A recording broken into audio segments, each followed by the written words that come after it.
The next set of tools you can use to create a successful composition are negative space and scale. Now, these are two really important design concepts that can be used to create hierarchy. Let's start with negative space. Negative space, or some people call it white space, is the blank space between content in your design. It's important when you're putting together a layout that you let all the elements breathe. In other words, elements need space around them. The common trap we all fall into while designing is to try and fill every available space on the page with content. This makes it really tough to know what to look at and to truly understand the information. It's almost as if all the elements are screaming for your attention at the same time. It can also help lead the viewer's eyes and create stronger hierarchy. It helps users know what they need to look at first, second, or third on the page. Negative space can also amplify content by isolating it. In this example, the vast negative space around the text amplifies not only the text itself, but also the scale of the book, which is 12 inches by 14 inches. Or it can even add to the visual story. It's a common design mistake to try and fix a layout by adding to it. I've done it before, many times. As a rule of thumb, when you add something to your layout, you should always ask yourself, is this really necessary? Most of the time, the answer is no, it's not. If an element isn't adding to your layout and its message, why keep it? Negative space acts as silence on the page. It's a way of making your design quieter and giving the viewer a chance to take a visual break. You've probably heard the saying, less is more. Well, it was originally said in the context of architecture, but the concept applies to graphic design as well. On this page, almost every empty space available is occupied. There's no visual space to make any of the elements feel special. Your eyes can't focus on any one thing. So how do we fix it?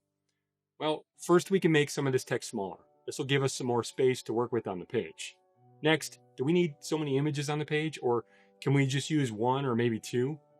Currently, because we have so many small images, it's hard to look at the details in any of them. How about we only show one? If this was a book or a postcard or something like that, we could show images on the other page or the other side. This allows all the elements to breathe and also feel special. There's now much more space available on the page for the reader's eyes to rest. Scale is another tool that can help us achieve hierarchy and really also a more dynamic layout. Scale refers to the size of the elements and their relationship to each other. Our job as a designer is to figure out what this relationship should be. One thing to remember is to always have intention behind every decision you make.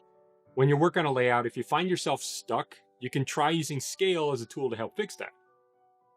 Scale can make a layout dynamic and engaging. An unsuccessful layout would be one where all the elements are similar in scale, like I mentioned. There is no contrast, making the page feel bland. Creating contrast between a really large element next to a smaller one can make for a dynamic layout. When we see this large square next to a smaller one, it makes the large square look even bigger than it is. When working with scale, think extremes. Something that might even feel uncomfortable at first. Your first instinct might be to make it only a little bit larger. Try to really push the scale, making it so big that it almost doesn't fit. You want to see the effect large scale has on your layout and how it interacts with the other smaller scale elements on the page. On the other hand, try making something really small and see what effect that has. Make it so small that it might be hard to see, and then scale it up a little bit as needed. Don't be afraid to try something extreme in your compositions. You're the designer. You have the freedom to experiment and play while you work. Look, you're going to make mistakes along the way. We all do designing. But don't be afraid of those mistakes. The worst thing that can happen is you don't like the scale. Then don't use it. The goal here is to create a dynamic layout and to excite your audience. Now it's time to put what you just learned into practice. Use the exercise file and try to explore pushing at least one element to an extreme. See how that feels and also works with the rest of the elements. Try different compositions with the text, the images, and all the graphics. Lay them out with ample negative space around them. As you go through the exercise and work on your own projects, keep asking yourself, is what I'm putting here essential to communicating my message? If it isn't, get rid of it. And remember, less is more. There's a lot of clutter in the media we consume, and it's our job as designers to make our work stand out. The more times you do this, the more you can compare and learn with what you've done in the past, what works and what doesn't work.